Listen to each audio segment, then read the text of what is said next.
ఆలుగడ్డ బజ్జీకి 1 కప్పు శనగపిండి అయితే తీసుకున్నానండి. దాంట్లో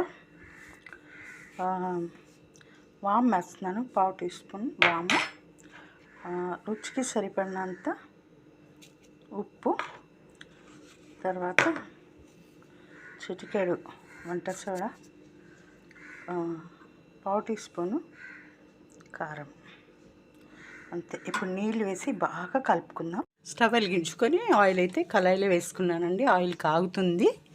ఇప్పుడు మనం కాగాక బజ్జీలు వేసుకుందాం. చూడండి, ఆలుగడ్డ ముక్కలు ఇలా అన్నీ స్లైస్గా కట్ చేసుకున్నాను అనమాట. ఇప్పుడు పిండి ఇలా కలుపుకున్నాను, చూసారా? మరీ పలుచగా వద్దు కాకుండా, మరీ చిక్కగా కాకుండా మనకి ఇలా చక్కగా డిప్ చేసుకునేలాగా, మునిగేలాగా. ఓకే, ఇప్పుడు ఫస్ట్ ఒకటి శాంపిల్ వేసి చూసానండి. వేగుతుంది చక్కగా.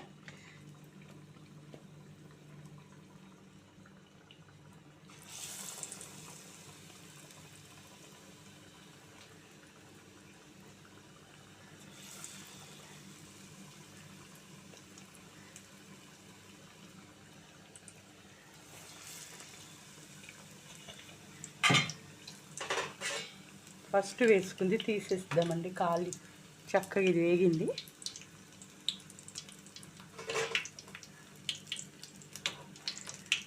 ఇంకొక 2-3 వేసుకోవచ్చండి, దీనిలో పడతాయి చక్కగా.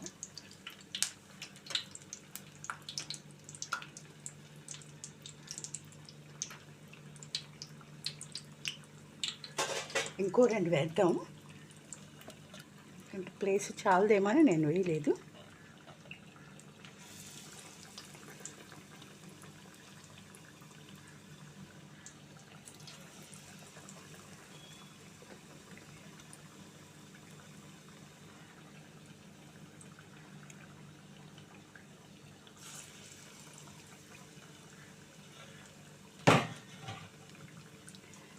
ఇప్పుడు ముందు వేసుకున్నవి మనం తీసేసుకోవచ్చండి, కాలే కదా ఇవి.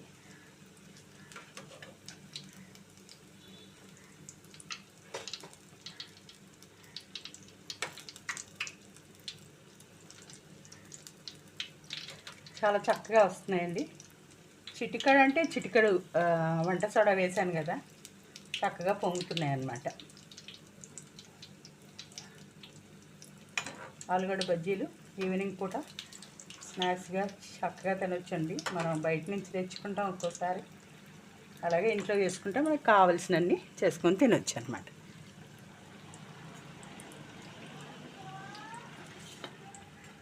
చూసారా, వేగేయండి ఇవి.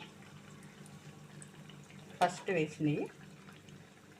వేసింది ఒకటైతే తీసాను, 1, 2 తీసాను. ఇప్పుడు కాలేక ఇవి కూడా తీసేస్తాను అనమాట. చూడండి, తీసేస్తున్నాను.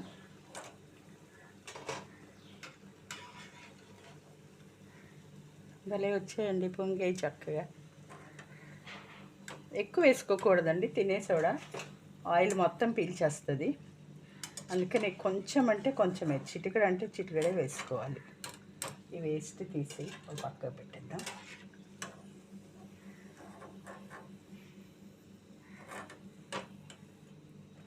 అంతేనండి, ఆలు బజ్జీ చాలా అంటే చాలా ఈజీగా చేసుకోవచ్చు. అలాగే మిగిలిన పీసెస్ కూడా మనం కట్ చేసి పెట్టుకున్న పీసెస్ అన్నీ కూడా ఈ విధంగా వేసేసుకోవచ్చు అన్నమాట.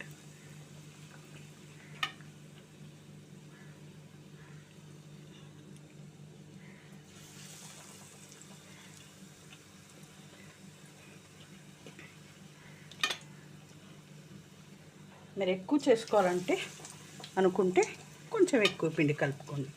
నేను చాలా తక్కువగా చేస్తున్నానండి, అందుకని నేను కొద్దిగా పిండి అయితే కలిపాను.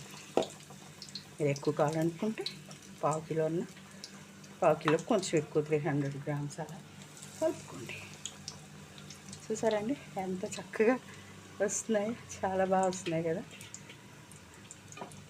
వట్టి తినొచ్చు, వీటికి చట్నీ గిట్నీ అలాంటివి ఏమీ అవసరం లేదు.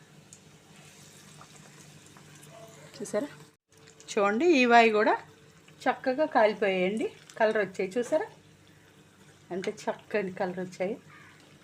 ఇంకా మనం వీటిని తీసేసుకోవచ్చు.